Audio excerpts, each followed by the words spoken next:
요즘에 서울 하늘에서 별을 보기는 참 힘든 일입니다.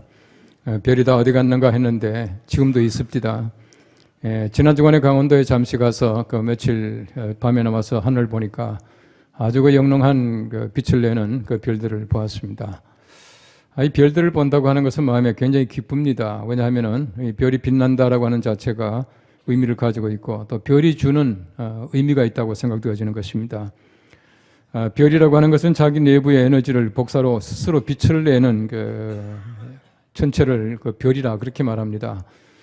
자기 스스로가 빛을 내는 것을 항성이라고 말하고 있고 태양처럼 항성이 있고 항성의 빛을 받아서 반사하는 것을 그 위성, 그 해성, 또 행성이라고 그렇게 말을 합니다. 학자들은 말하기를 은하계에는 약 1000억 개 정도의 항성이 있다 그렇게 말을 하더라고요. 다시 말하면 스스로 빛을 내는 그 별들이 한 1000억 개 정도 된다 그렇게 말을 하고 있습니다. 이렇게 많은 별들을 가지고 있으면서 우리 사람들은 이 별을 느끼지 못하고 살아가는 것이 얼마나 안타까운지 모릅니다. 어떤 천문학자가 쓴 글을 보니까 이 우주상에는 별이 얼마나 많은가 몇 개 된다고 말은 못하지만은 우리 지구에 있는 바닷가에 모래알만큼 많은 별들을 가지고 있다 또 그렇게 말합니다. 우리가 하나님께서 만드신 이 우주를 생각하면은 그저 머리가 좀 이렇게 어질어질할 정도로 아주 광활하고 얼마나 참 아름다운 세상을 하나님께서 만드셨는가 하는 것을 알 수가 있습니다.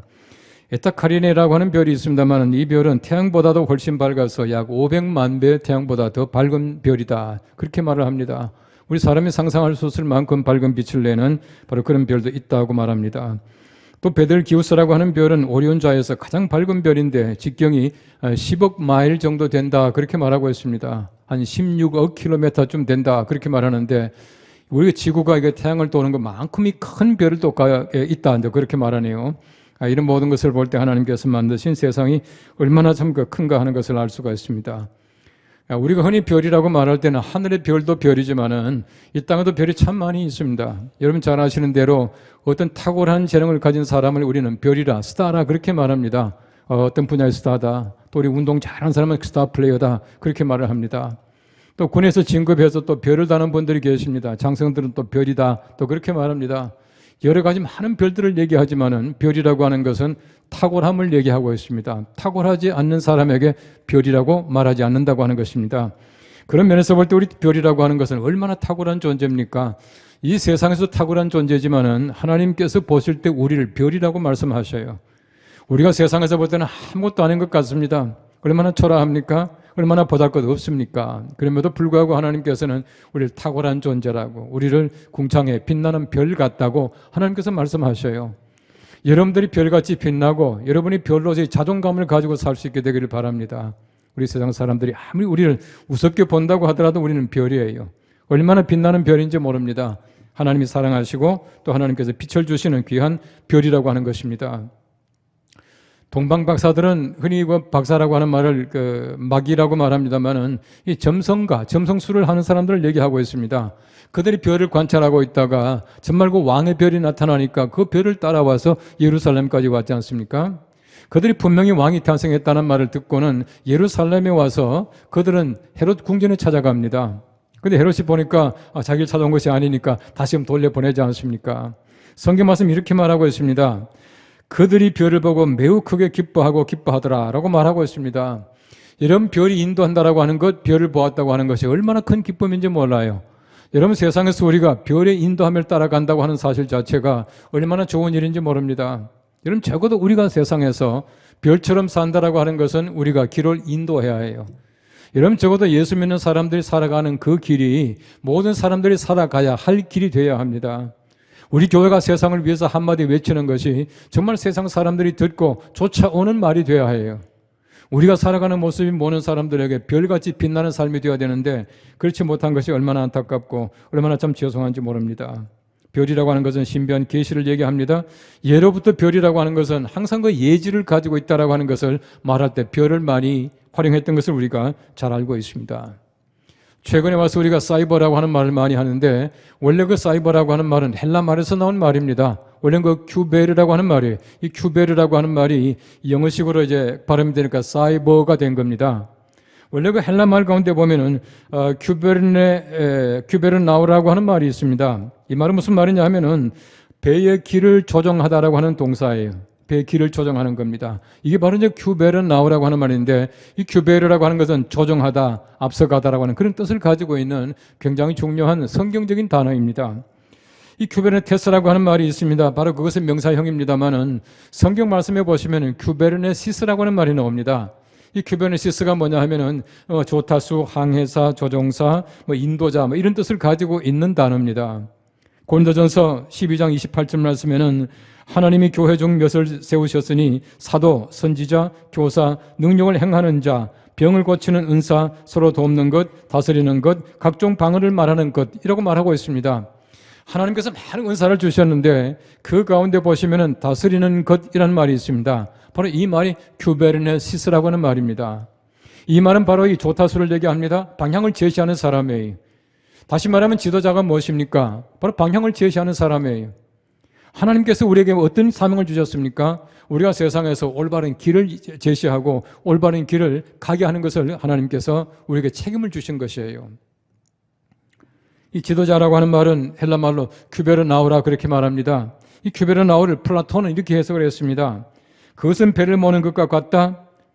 계절, 시간, 하늘, 별, 바람이 지나고 있는 의미를 판단하는 능력, 그것이 바로 큐베르나우이다. 그렇게 말하고 있습니다. 여러분, 옛날 사람들은 별을 보고 별의 운행을 보고 그 세상에 나가는 방향을 제시하는 것, 이것이야말로 큐베르나우, 지도자의 자격이다. 그렇게 말을 했었어요. 여러분, 우리가 세상에서 지도자입니다. 여러분, 교회가 세상으로 나아가는 길을 밝히 보여줘야 되는데 우리가 세상에 나가서 모든 사람들이 갈 길을 제시해 줄 수 있는 별 같은 존재가 되어야 해요. 여러분, 다니엘서는 잘 아시는 대로 묵시스입니다. 계시를 얘기하고 있는 겁니다.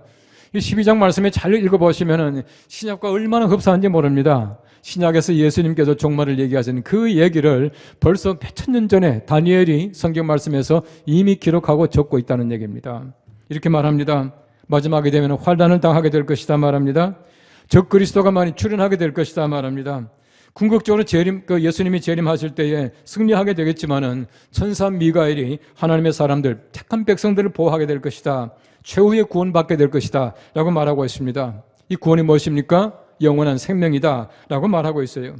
그런데 그 가운데에 지혜 있는 자는 궁창의 별과 같이 빛날 것이고 많은 사람을 옳은 대로 인도한 자는 별과 같이 빛나게 할 것이다. 라고 말하고 있습니다. 이 귀한 묵시를 통해서 우리가 다시 한번 하나님의 거룩하신 계시를 느껴보면서 우리 하나님께서 주시는 귀한 은총 속에 많은 사람을 옳은 대로 인도할 수 있는 별같이 빛나는 귀한 사람들이 되시기를 간절히 바랍니다. 오늘 성경 말씀 첫째는 말합니다. 환난 후에 영생을 받을 자와 수치를 받을 자가 있습니다. 라고 말하고 있습니다. 오늘 다니엘 12장 2절 말씀에는 말합니다. 땅의 티끌 가운데서 자는 자 중에서 많은 사람이 깨어나 영생을 받는 자도 있겠고 수치를 당하여서 영원히 부끄러움을 당할 자도 있을 것이며 라고 말하고 있습니다. 이 말씀을 잘 보십시오. 모든 사람이 다 깨어납니다. 깨어난 다음에 어떡합니까? 어떤 사람들은 영생을 얻게 될 것이고 어떤 사람은 영원한 부끄러움을 가지게 될 것이다. 그렇게 말하고 있는 것입니다. 예수님께서 말씀하신 바와 얼마나 똑같습니까? 예수님 다시 오시게 됩니다. 심판을 받게 될 것입니다. 어떤 사람들은 영생에 들어가고 어떤 사람은 영멸하게 될 겁니다. 멸망받게 될 것이다. 라고 말하고 있는 것입니다. 여러분, 계시록 20장의 말씀에 보시면 흰 보좌의 심판이 나와 있습니다. 그 심판에 보시면 하나님이 생명책을 가지고 계세요. 이 생명책에 기록되지 아니한 사람, 이름이 기록되지 아니한 사람은 불못에 던져지게 될 것이다. 라고 말하고 있습니다. 이 불못이라고 하는 것은 영원한 멸망입니다. 흔히 말하는 지옥을 얘기하고 있는 것이에요. 오늘 성경은 많은 사람이 깨어나라고 말하고 있는데 문자적으로 말하면 모든 사람이 깨어나는 뜻입니다. 어떤 사람은 깨어나고 어떤 사람은 깨어나지 않는 것이 아니에요. 모두가 다 깨어나서 어떤 사람은 영원한 생명, 어떤 사람은 영원한 멸망 받게 될 것이다. 그렇게 말하고 있는 것입니다. 마태복음 24장 말씀해 보시면은 종말을 이렇게 말합니다. 두 사람이 밭에서 일하고 있는데 한 사람은 들림받게 될 것이고 한 사람은 들림받지 못할 것이다. 한 사람은 천국에 가고 한 사람은 멸망받게 된다라고 말하고 있습니다. 두 여인이 맷돌을 갈고 있는데 한 여인은 들림받게 될 것이고 한 여인은 들림받지 못하게 될 것이다. 꼭 같은 얘기입니다. 우리 예수님 다시 오시는 그날에는 예수님의 심판을 통해서 모든 사람들 전부 다가 심판을 받습니다. 한쪽은 영원한 생명이고 한쪽은 영원한 멸망이다 라고 말씀하고 있는 것입니다. 우리가 하나님의 거룩한 은혜 가운데 구원받은 사람으로 이 땅에 살면서 우리 예수님 다시 오시는 그날 영원한 생명 얻게 될 것을 기약하며 얼마나 감사한지 모릅니다. 이 모든 것 전부 다가 하나님께서 예비하신 것이고 하나님께서 우리에게 이미 주신 것이에요. 이미 구원을 주셨습니다. 여러분이 우리가 세상을 떠납니다. 떠나지만은 하나님의 거룩하신 나라에 다 들어갈 줄로 믿고 우리 감사하는 삶을 살 수 있게 되기를 바랍니다. 천당과 지옥은 없다라고 하는 책이 있더라고요. 어떤 승려가 쓴 책인데 이 책에는 내용이 승려와 목사와 신부 이 세 사람이 대화하는 그런 장면을 쭉 엮어놓은 책입니다. 결론이 뭐냐 하면은 지옥은 없다. 지옥은 없다. 여러분 세상에 보십시오. 하나님 믿지 않는 사람들, 구원받지 못한 사람들은 지옥을 인정하고 싶겠습니까? 좋은 건 인정하지만 나쁜 건 절대로 인정을 안 해요. 천당은 있다. 이건 인정하겠지만은 지옥은 없을 것이다 라고 말합니다. 왜 그렇습니까? 그들 마음속에는 소망이 없는 거예요. 천국 갈 자신이 없기 때문에 지옥이 없다라고 말하고 있는 겁니다. 여러분 잘 보시면 모든 종교가 천당과 지옥을 거의 다가 인정하고 있습니다. 유교는 인정하지 않아요. 없습니다. 왜 없습니까? 유교는 사실은 보면 내세관이 없습니다. 그래서 엄밀하게 말하면 유교는 종교란 말하지 않습니다. 유교는 윤리요 도덕입니다. 불교를 보십시오. 이슬람을 보십시오. 거의 모든 종교가 천국과 지옥을 다 가지고 있습니다. 여러분 사람들의 머릿속에는 말하지 않지만은 천국과 지옥이 있다라고 하는 사실을 인정하고 있다는 것입니다. 그래서 우리가 좋은 곳에 천국에 가기를 간절하게 소망하고 있다. 그렇게 말하고 있는 것이에요. 여러분들이 보지 않았기를 기대합니다마는 신과 함께라고 하는 영화가 있습니다. 이 영화는 절대 볼만한 영화가 아닙니다. 이 불교가 윤회설을 근거로 해가 이렇게 영화를 만들었더라고요. 제가 어떤 영화인가 싶어서 좋다고 하길래 읽어봤습니다. 읽어보니까 영 아니에요. 정말 이 성경적이 아닌 그런 영화더라고요. 한 가지 중요한 것이 있습니다. 이성과 저성을 왔다 갔다 하는데 보면은 좋은 일 한 사람들은 이성에서 잘하는 사람들은 저성에서 항상 보면은 좋은 데 가요. 이성에서 나쁜 일을 한 사람들은 저성에서도 나쁜 곳으로 갑니다. 이건 모든 사람들이 공통점이에요. 여러분 세상에 살면서 못된 일을 하고 나서 저성 가서 좋은 데 가기를 기대하는 사람이 있겠습니까? 이런 사람은 없습니다. 절대 그렇게 될 수가 없다 하는 것을 알고 있다는 것이에요. 로마서 6장 23절 말씀 말합니다. 죄의 삭선 사망이요 하나님의 은사는 그리스도 예수 우리 주 안에 있는 영생이니라 라고 말하고 있습니다. 죄의 삭선 사망이에요. 하나님의 은사로 말미암아 은혜로 말미암아 우리가 영생 얻고 우리가 영원한 생명 가지고 살아간다라고 말하고 있는 것입니다. 그러므로 우리가 예수 그리스도를 통해서 이미 구원받은 사람으로 우리가 하나님의 거룩하신 나라에 영생으로 들어가게 되는 것이 얼마나 감사한지 모릅니다. 이 사실을 그 옛날에 다니엘이 이미 말씀하고 있다고 하는 것입니다. 가톨릭 교회에서는 연옥설이라고 하는 게 있습니다. 그들이 교리 가운데 보면 프르가토리라고 하는 게 있는데 연옥설이 뭐냐 하면은 완전 속죄가 부족한 사람들이 연옥이라고 하는 중간지대에 머물고 있다가 살아있는 사람들의 공로로 말미암아 그 사람들이 천국에 들어갈 수 있다라고 하는 것이 연옥설이에요. 연옥을 만들어 놨습니다. 연옥이라고 하는 것은 성경적인 근거는 없습니다. 우리 가톨릭 사람들이 보고 있는 외경이라고 하는 책이 있습니다. 그러니까 이건 정경으로 자격이 없지만은 참고가 될 만한 것인데 여기에 근거를 가지고 연옥을 만든 거예요. 그 마카비오라고 하는 그 중간 그 기회, 그리고 구약과 신약의 중간 기회에 그 용사가 있었는데 이 사람의 전기가 성경에 있습니다. 외경에 있습니다. 마카비오라고 하는 그 하에 보면은 바로 이 말이 나와요. 그래서 연옥을 만들었습니다. 연옥은 없습니다. 우리가 이 땅에서 이미 하나님의 거룩한 은혜 가운데 살아가던 사람들은 천국 가는 것이에요. 여러분 성경 말씀해 보십시오. 부자와 나사로 비유를 잘 보십시오. 비유를 잘 보시면은 분명하게 나와 있어요. 부자가 세상에 살면서 얼마나 호의호식했습니까? 잘 먹고 잘 살았는데 죽어서는 음부에 내려갔습니다. 여러분 거지 나사로가 빌어먹고 살았습니다. 참 어렵게 살았지만은 죽어서 낙원에 올라갔습니다. 아브라함 품에 안겨 있습니다. 음부라고 하는 것이 얼마나 고통스러운가 하는 것을 성경 말씀에 기록하고 있어요. 바로 이 부자가 아브라함에게 말합니다. 그 나사로 내가 잘 아는 사람인데 내게 보내서 내 혀에 물 한 방울만 떨어뜨려 달라고 부탁을 해요. 여러분 사실 보십시오. 얼마나 고통스러웠길래 물 한 바가지가 아닙니다. 물 한 병이 아니에요. 물 한 방울만 떨어뜨려 달라고 얘기하겠습니까? 거절을 당합니다. 아브라함이 말하기를 우리 서로가 보고 있지만 큰 골이 있어서 서로 왕래하지 못한다, 가지 못한다라고 말을 하지 않습니까? 이미 나누어졌다는 얘기입니다. 왕래할 수 없는 지대가 이미 우리가 죽음 이후에 들어간다는 얘기입니다. 하나님께서 원하시는 것이 무엇이겠습니까? 절대 우리 모든 사람들 지옥 가는 것 주님께서 절대 원치 아니하셔요. 우리 하나님의 거룩한 은혜 가운데서 다 우리 천국까지 중간지대에 걸쳐 있는 것은 절대 원치 않습니다. 하나님의 계획도 하나님의 말씀도 아니라고 하는 얘기예요. 가톨릭 교회는 또한 림보라고 하는 그 교리가 있습니다. 림보는 두 가지가 있습니다. 하나는 선조 림보 그렇게 말합니다. 림보라고 하는 것은 변두리를 얘기하고 있습니다. 변두리 걸치고 있다는 얘기입니다. 이 림보설이 뭐냐 하면은 선조 림보라고 하는 것은 뭐냐 하면은 구약시대 때 착하게 산 사람들이 바로 이거 주변에, 지옥 주변에 있다는 겁니다. 예수님께서 가셔서 집 주변에 있는 림보에 있는 이 사람들을 구원하셨다라고 하는 것이 림보 교리라고 하는 것이에요. 유아 림보도 있습니다. 유아 림보는 뭐냐 하면은 갓 태어나서 그냥 세상 떠난 아이들이 있습니다. 이런 아이들이 뭐가 잘못되었습니까? 뭐 죄를 짓겠습니까? 이런 아기들을 예수님께서 구원하신다라고 하는 것이 바로 림보라고 하는 것입니다. 성경적인 근거는 아니다라고 하는 것이에요. 여러분들 아마 권선징악을 잘 알 겁니다. 이 말은 그 춘추 좌시전이라고 하는 책에 나오는 얘기인데 징악 이 권선, 우리가 악은 징하고 선은 권하는 것은 우리 다 알고 있습니다. 권선징악을 얼마나 많이 알고 있습니까?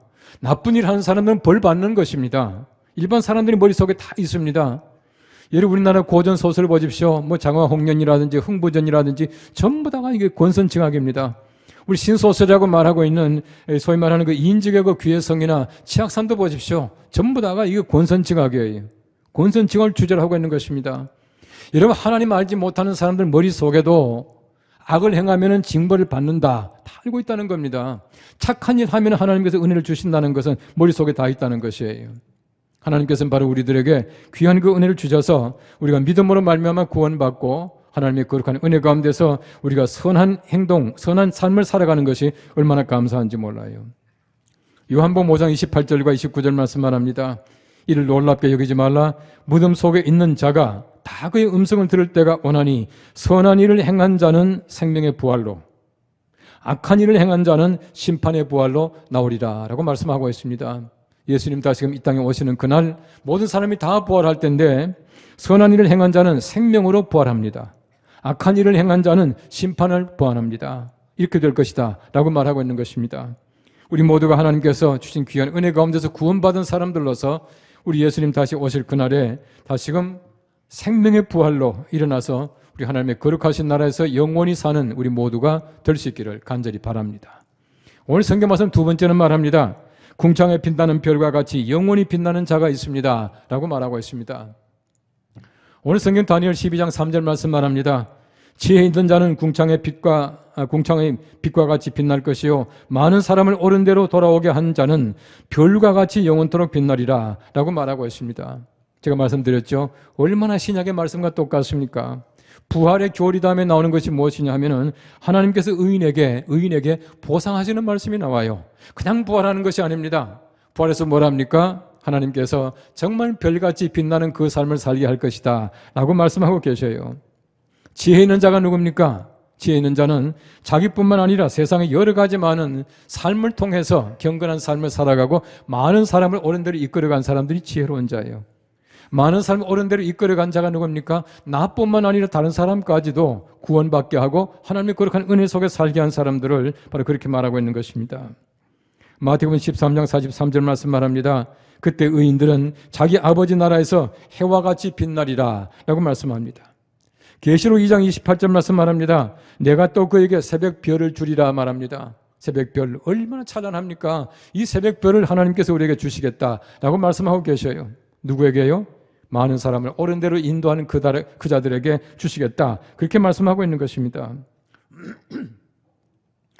하나님께서 우리가 주시는 은혜를 보십시오. 하나님께서 우리들에게 그냥 우리가 천당이 아닙니다. 하나님의 거룩하신 그 나라에 가서 빛나게 될 것이다. 그렇게 말씀을 하고 있어요. 하나님의 나라는 빛의 나라입니다. 어둠이 없는 나라예요. 그 어둠이 없는 나라에 가서도 우리가 빛으로 살아가게 될 것이고 하나님께서 빛나게 할 것이다 말씀하고 계셔요. 그 빛밖에 없는 그 하나님의 나라에서 우리가 얼마나 찬란하길래 그 아름다운 빛밖에 없는 나라에서 더 찬란하게 빛나게 해주시겠습니까? 이게 하나님의 은혜라고 하는 것이에요. 제가 말씀드렸죠. 태양보다도 500만 배나 더 빛난 별도 있다, 그렇게 말하지 않습니까? 하나님께서 바로 우리를 그렇게 만들어 주셔요. 여러분, 우리가 세상에서 아무것도 아닌 것 같지만 얼마나 찬란한 하나님의 사람들인지 몰라요. 이것을 하나님께서 우리에게 은혜를 이미 주셨다, 그렇게 말하고 있습니다. 빛이라고 하는 것은 하나님의 제1의 창조입니다. 하나님이 첫째 날 제일 먼저 창조하신 것이 바로 빛이에요. 하나님이 빛을 있으라 하니까 빛이 있었다, 그렇게 말합니다. 성경 말씀 보십시오. 하나님께서 빛을 만드시고 나서 얼마나 좋아하셨는지 몰라요. 1장 4절 말씀 말합니다. 창세기입니다. 빛이 하나님이 보시기에 좋았더라. 하나님이 빛과 어둠을 나누사, 그렇게 말합니다. 빛을 만들고 나니까 하나님이 너무 좋으셨다는 거예요. 이 빛이 얼마나 좋은 겁니까? 이 빛으로 말미암아 세상 모든 게 다 살게 만들었어요. 여러분, 첫째 날 빛을 만들지 않았으면 둘째 날, 셋째 날, 넷째 날 다 만든 것이 허사합니다. 아무것도 살 수가 없지 않습니까? 사람 언제 만들었죠? 하나님이 창조의 제일 마지막에 만든 게 사람이에요. 여러분, 사람들이 대단한 것 같지만은 하나님의 창조의 순서에 볼 때는 제일 꼴찌예요. 제일 꼴찌로 만든 사람이지만 하나님께서 하나님의 은혜를 베푸셔서 우리가 구원받은 사람으로 하나님의 나라 가게 되면은 하나님이 첫째 날에 만든 빛처럼 빛나게 될 것이다, 그렇게 말씀하고 있는 것이, 우리는 더 이상 꼴찌가 아닙니다. 하나님의 거룩한 은혜 가운데서 우리가 꼴찌로 우리가 피조되었지만, 우리가 창조되었지만은 하나님께서는 첫째 창조물처럼 아름답게 빛나게 만들어 줄 것이다 라고 말씀하고 계시는 것입니다. 얼마나 아름다운 하나님의 은총인지 몰라요. 빛이라고 하는 것은 헬라말로 포스라고 하는 말인데 성경에 굉장히 많이 나와요. 72번 나옵니다. 그 많이 나오는 단어 가운데서 절반 정도가 요한복음에 나와요. 요한복음을 잘 보십시오. 빛이 얼마나 많이 나오는지 몰라요. 학자들은 말합니다. 요한복음을 빛의 복음, 그렇게 말합니다. 예수님께서 내가 세상의 빛이다, 이 말도 요한복음에 나와요. 빛이 얼마나 좋은 것입니까? 여러분, 예수님께서 이 땅에 빛으로 오심으로 말미암아 우리가 정말 빛이 무엇인가를 알게 되었어요. 빛은 구원입니다. 빛은 생명이에요. 빛은 회복이고요. 아픈 자가 낫는 것이고요. 죽은 자가 살아나는 것입니다. 이게 곧 빛의 역할이라고 하는 겁니다. 예수 그리스도로 말미암아 우리가 그러한 은총을 받고 있다라고 하는 것입니다. 미국과 아메리칸 인디언들의 우화 가운데 재미있는 얘기가 나옵니다. 태양이 어둠이 뭔지를 알지 못했대요. 이건 얘기입니다. 태양이 어둠을 알지 못하니까 한 별이 내가 어둠이 뭔지 가르쳐 줄게 하고 이제 태양을 데리고는 어두운 굴 속에 들어갔대요. 얼마나 굴이 깊습니까? 그 긴 굴 속에 들어가면은 깜깜해서 아무것도 보이잖아요. 근데 그것을 알았거든요. 데리고 들어갑니다. 데리고 들어갔는데 들어갈수록 어둠이 점점 사라지는 것이에요. 계속 빛밖에 없는 것입니다. 여러분 보십시오. 태양이 들어가서 어둠을 벌려고 했지만 태양이 가는 곳마다 어둠이 사라지고 빛이 있게 되는 것입니다. 그 굴 끝까지 갔지만은 어둠이 없더라는 겁니다. 빛밖에 없더라, 그렇게 말을 하고 있어요. 이 말이 무슨 말이겠습니까? 우리가 세상에 살아가는 모습을 얘기하고 있습니다. 내가 세상에 살아가면서 내가 들어감으로 말미암아 깜깜했던 그 굴 속에 어둠이 사라지고 빛이 있게 되는 것, 이것이야말로 하나님의 사람들의 모습이라고 생각되어져요. 우리가 세상을 살아가는 모습이 그래야 합니다. 내가 세상에 있음으로 말미암아 세상에 어둠이 물러가게 되고 내가 세상의 삶으로 말미암아 깜깜한 굴 속에 정말 하나님의 거룩한 환한 빛이 비춰야 올바른 삶을 살아가는 사람들이다 라고 말할 수가 있다고 하는 것입니다. 이사야 9장 2절 말씀에는 말합니다. 흑암에 행하던 백성이 큰 빛을 보고 사망에 그늘진 땅에 거하던 자에게 빛이 비치도다 라고 말하고 있습니다. 사망에 살던 사람들까지도 우리가 하나님의 거룩한 빛 가운데 살아갈 수 있도록 만들어주는 것, 이런 사람들에게 하나님께서는 별과 같이 빛나게 해주시겠다라고 말씀하고 있는 것입니다. 말씀드린 대로 가장 큰 빛이 무엇입니까? 생명이에요. 구원입니다. 어떤 빛도 줄 수 없는 그 빛을 우리 예수 그리스도, 빛 대신 예수 그리스도께서는 모든 사람들에게 비추기만 하면 그 사람에게는 생명이에요. 비추기만 하면 그 사람은 죽음에서부터 삶으로 변화되고 그 사람에게는 구원이 있게 된다라고 하는 것입니다. 이 빛을 우리가 알고 많은 사람을 옳은 대로 이끌어가는 사람들은 빛되게 살아가겠다라고 말씀하는 것이에요. 옛날 성화들이나 그림을 보면 후광이라고 하는 게 있습니다. 이 사람을 그려놓고는 뒤에 이렇게 이제 둥글게 후광을 그려놓아요. 후광이 무엇입니까? 그 사람이 빛이 난다는 뜻입니다. 그 사람의 삶이 빛이 나는 것이고 정말 예수 믿는 사람들 얼굴에 빛이 나야 해요. 여러분, 우리가 잘생겼다 못생겼다 그게 문제가 아닙니다. 얼굴에 어떤 색깔이 좀 검다 희다 그게 또 문제가 아니에요. 여러분 검은 사람들도 얼마나 빛이 나는지 압니까? 이러면 예를 들어 흑인들 야간 전투할 때에 이게 위장하겠습니까? 안 하겠습니까? 안 하면요 반짝반짝 얼마나 빛나는지 몰라요. 죄송하지만요 우리보다 더 빛이 나요. 밤에 보면요 굉장히 빛이 납니다. 다시 말하면 우리가 어떻게 생겼다가 문제가 아니라 우리가 정말 하나님의 은혜 가운데서 빛을 발해야 해요. 내가 세상에 있음으로 말미암아 내 삶을 통해서 빛이 드러나야 합니다. 그렇게 해야 사람들이 나를 보고 후광 바라보지 않겠습니까? 우리 모두가 하나님의 귀한 빛 같은 사람들로서 후광 있기를 바랍니다. 최근에 우리 젊은 사람들은 아우라라고 하는 말을 많이 합니다만은 이 아우라라고 하는 말은 이 독일의 철학자인 이 발터 벤야민이라는 사람이 처음으로 사용한 예술 용어예요. 이 말은 흉내 낼 수 없는 고고한 분위기를 말한다. 그렇게 말하고 있습니다만은 여러분 적어도 우리가 정말 고고한 분위기를 가져야 돼요. 여러분 적어도 교회가 적어도 하나님의 사람들이 후광이 있어야 되고요. 우리가 아우라가 돼야 된다는 거예요. 보입니까? 아우라를 보기를 바랍니다. 그렇게 돼야 참 우리가 하나님의 사람들이다 라고 말할 수 있다고 하는 것이에요. 이런 1905년에 옛날 그 소련에서 이 소위 말하는 그 피해 251이라고 하는 그 소위 말하는 그 민중의 그 봉기가 일어납니다. 노동자들의 봉기가 일어났죠. 1917년도에 흔히 말하는 그 공산주의 혁명이 일어납니다. 이 볼셰비키라고 하는 혁명이 일어났습니다. 여러분 그 당시에 러시아 정교회가 러시아 전체를 다시 말하면 러시아 전체의 종교였습니다. 러시아의 혁명이 일어날 때 그 당시에 러시아의 전체 국민 가운데 98%가 기독교인들이었습니다. 물론 그 러시아 정교회입니다만은 기독교인들이었어요. 그 많은 그 기독교인들이 가지고 있는 그 나라에 공산혁명이 일어났습니다. 높은 공공 건물마다 교회마다 십자가 얼마나 많이 있었는지 몰라요. 그런데 공산혁명이 일어나게 되자 그 십자가를 다 떼고 공공 건물에 교회마다 전부 꼭대기에 십자가 대신에 별을 다 갖다 걸었어요. 별을 다 갖다 걸었습니다. 빨간 별을 걸었습니다. 다시금 1989년도에 공산주의가 몰락하고 구소련이 붕괴되자마자 그 별이 또 다 떨어지네요. 다시금 십자가를 세운 것도 있고 안 세운 것도 있지만은 별이 다 떨어졌어요. 다시 말하면은 이 별이라고 한 게 떨어지지 않습니까?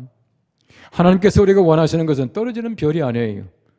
빛이 퇴색된 별이 아닙니다. 여러분 지금 우리가 보는 별이라고 하는 것은 이미 죽은 별이랍니다.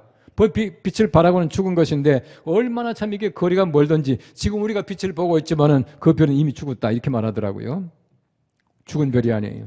우리 하나님께서 우리에게 요구하시는 것은 죽은 별이 아닙니다. 빛을 발하지 못하는 별이 아니라 떨어진 별이 아니라 지금도 살아있는 별. 모든 사람들에게 높이 돋보이는 바로 그 별. 그 별을 주님께서 원하고 계셔요. 하나님께서 원하시는 것은 우리가 빛을 통해서 많은 사람들을 다시금 바라게 하고 우리가 많은 사람을 이끌므로 말미암아 하나님의 거룩하신 나라에서 영원히 빛나는 별로 살아가기를 간절하게 고대하고 계셔요. 성경 말씀 에베소서 5장 8절 말씀 말합니다. 너희가 전에는 어둠이더니 이제는 주 안에서 빛이라 빛의 자녀들처럼 행하라 라고 말하고 있습니다. 이제는 빛입니다. 어둠에 살지 말고 빛의 자녀들처럼 행하라 라고 말하고 있습니다. 우리가 세상에서 스타가 아니어도 괜찮습니다. 우리 군대에서 별을 못 달아도 괜찮습니다. 우리 가장 중요한 것은 우리 하나님의 별들, 정말 빛나는 별들이 되어서 우리 하나님을 영화롭게 하고 세상을 이끌어가고 우리 세상에서 밝은 빛을 내는 별들로 살아가는 우리 모두가 될 수 있기를 간절히 바랍니다. 기도하겠습니다. 우리 하나님 아버지 은혜를 감사합니다. 우리가 세상에서 하나님의 거룩한 은혜 가운데 구원받고 살아가는 귀한 사람들 되게 한 것 감사합니다.